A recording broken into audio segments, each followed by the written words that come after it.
નમસ્કાર મિત્રો, એક નવો વિડીયોમાં આપનું સ્વાગત છે। આજે આપણે વાત કરશું કે જે ખેડૂત ભાઈઓએ જે ટેકાના ભાવે રજીસ્ટ્રેશન કરેલ છે તેમાં એક મોટું અપડેટ આવેલ છે, તેના વિશેની આજે આપણે વાત કરશું। ચાલો વિડીયો શરૂ કરીએ।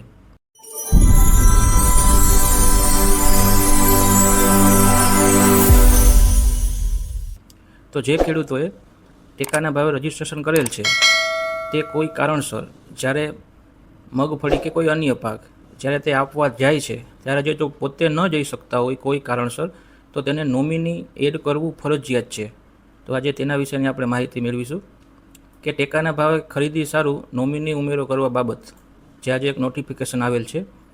ભારત સરકારે ચાલુ ખરીફ સિઝનમાં POS મશીનથી ખરીદી કરવાની ફરજિયાત કરેલ છે। ખરીદી સમયે આકસ્મિક અન્ય કારણોસર નોંધણી કરાવેલ ખેડૂત પોતે જાતે નહીં જઈ શકે તેવા કિસ્સામાં નોમિની પોતાની ગેરહાજરીમાં બીજા વ્યક્તિને મોકલવાના હોય તેવા વ્યક્તિનું નામ આધાર કાર્ડ સાથે ઉમેરવાનું થાય છે। જો કોઈ ખેડૂત હોય અને ત્યારે તે જઈ શકતા ન હોય તો તેને નોમિની ફરજિયાત એડ કરવાનું થાય છે। આ ઉમેરો ખેડૂત જાતે સીધા સમૃદ્ધિ પોર્ટલ ઉપર જઈ અને પોતાની રીતે પણ ઉમેરી શકે છે, અથવા તો ખેડૂત ગ્રામ પંચાયત ખાતે VC મારફતે નોમિની અન્ય વ્યક્તિનું નામ ઉમેરો કરાવી શકે છે। નોંધણી કરાવેલ ખેડૂત વધુમાં વધુ 3 નોમિની અન્ય વ્યક્તિના નામ ઉમેરી શકે છે। એક વ્યક્તિ ફક્ત 3 ખેડૂતોમાં જ નોમિની તરીકે રહી શકે, એટલે કોઈ વ્યક્તિ છે તો 3 ખેડૂતમાં તે પોતાનું નામ એડ કરાવી શકે છે। VC મારફતે નોમિની અન્ય વ્યક્તિના નામ ઉમેરવા ખેડૂતે નોંધણી વખતે દર્શાવેલ મોબાઈલ નંબર ઉપર OTP આવશે જે VCને આપવાનો રહેશે। જાતે VC મારફતે નોમિની અન્ય વ્યક્તિના નામ ઉમેરવા ખેડૂતને પોતાનો આધાર કાર્ડ નંબર આપવાનો રહેશે। જાતે VC મારફતે નોમિની અન્ય વ્યક્તિના નામ ઉમેરવા માટે ઉપરના થતા વ્યક્તિના આધાર કાર્ડની વિગતો પોર્ટલ ઉપર લખવાની રહેશે। તો મિત્રો, નોમિની અન્ય વ્યક્તિના નામ ઉમેરવા ખૂબ જ એક ઓછો સમય લાગે છે, માત્ર 5 કે 10 મિનિટમાં જ આ કામ પૂરું થઈ જાય છે। આગામી 7 દિવસમાં ખેડૂત જો અન્ય વ્યક્તિને ખરીદી સમયે મોકલવા માગતા હોય તેમણે આ ઉમેરો કરાવવો જરૂરી છે, બીજાને ઉમેરો કરાવવાની જરૂર નથી। તમે કરાવેલ નોંધણી સાચી છે, પરંતુ ચાલુ વર્ષથી ભારત સરકાર શ્રી POS મશીન આધાર વેરીફાઈ કરી ખરીદી કરનાર હોવાથી ખેડૂત જાતે નહીં જઈ શકે તેવા કિસ્સામાં નોમિની પોતાની ગેરહાજરીમાં બીજા વ્યક્તિને મોકલવાના હોય તેવા વ્યક્તિનું નામ ઉમેરવું ફરજિયાત છે। આનો ખેડૂત મિત્રો એ જ મતલબ થાય છે, જો તમે જાતે જ જવાના હો તો તમારે કંઈ પણ વસ્તુ કરવાની જરૂર નથી, પરંતુ જો કોઈ બીજો વ્યક્તિ જવાનો છે તો તેનું નામ ઉમેરવું જરૂરી છે।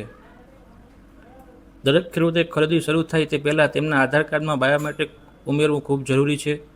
દરેક ખેડૂતે પોતાનું બેંક એકાઉન્ટ તેમના આધાર કાર્ડ સાથે લિંક કરાવવું અત્યંત જરૂરી છે। લિંક કરાવેલ એકાઉન્ટમાં જ ખરીદીની રકમ જમા થશે। જો ખેડૂત એકાઉન્ટ બદલવા ઈચ્છે તો તેને તેના સંબંધિત બેંકનો સંપર્ક કરવાનો રહેશે। તો મિત્રો, આપણે આ જાતે કઈ રીતના કરવાનું છે તેના વિશેનું તમને થોડીક બેઝિક માહિતી આપી દઉં તો સૌથી પહેલાં તમારે પ્લે સ્ટોર ઉપરથી સમૃદ્ધિ નામનું એપ્લિકેશન ડાઉનલોડ કરી લેવાનું છે। પછી તમારે તેમાં OTPથી લોગિન થઈ જવાનું છે। જો તેમાં નોંધાયેલા ન હોય તો સ્વ નોંધણી અરજીમાં પોતે પોતાની નોંધણી કરવાની રહેશે। જો તે પહેલાંથી જ નોંધાયેલ હોય તો રજિસ્ટર નોમિની કાર્ડ પર ક્લિક કરવાનું રહેશે। પછી તેમાં રજિસ્ટર નોમિની ઉપર ક્લિક કરશો એટલે તમને દરેક ખેડૂત વધુમાં વધુ 3 નામાંકિત વ્યક્તિઓ ઉમેરી શકે છે અને દરેક નામાંકિત વ્યક્તિ વધુમાં વધુ 3 ખેડૂત સાથે જોડાઈ શકે છે। દરેક ખેડૂતને ખરીદી શરૂ થાય તે પહેલાં તેમના આધાર કાર્ડમાં બાયોમેટ્રિક અપડેટ કરવું ફરજિયાત છે, જેથી ખરીદી સમયે કોઈપણ પ્રકારની અડચણ ન આવે। તમે આ એપ્લિકેશન ઓપન કરશો એટલે તમારે અહીં ક્લિક કરવાનું છે રજિસ્ટર નોમિની। પછી તમારે આધાર કાર્ડ નંબર અહીં સિલેક્ટ કરવાનો છે। અહીં તમારો આધાર કાર્ડ નંબર નાખવાનો છે। અહીં આધાર કાર્ડ પ્રમાણે નામ નાખવાનું છે, એટલે તમને બીજી બધી માહિતી બતાવશે જે તમારે આગળ પ્રોસેસ કરીને પૂરી કરવાની છે। તો મિત્રો, કોઈ એવા ખેડૂત હોય કે જાતે ટેકાના ભાવ જ્યારે વેચાણ શરૂ થાય ત્યારે જઈ શકે તેમ ન હોય તો તેને આ કરવું ફરજિયાત છે, અને જો પોતે જાતે જ જવાના હોય તો આ પ્રોસેસ એને કરવાની જરૂર નથી। તો મિત્રો, આ તો મારો વિડીયો તમને કેવો લાગ્યો એક લાઇક કરજો, શેર કરજો, સબસ્ક્રાઈબ કરજો અને તમારા બીજા મિત્રોને પણ મોકલજો, જેથી તેને પણ આ વિશેની માહિતી મળી રહે। આભાર મિત્રો।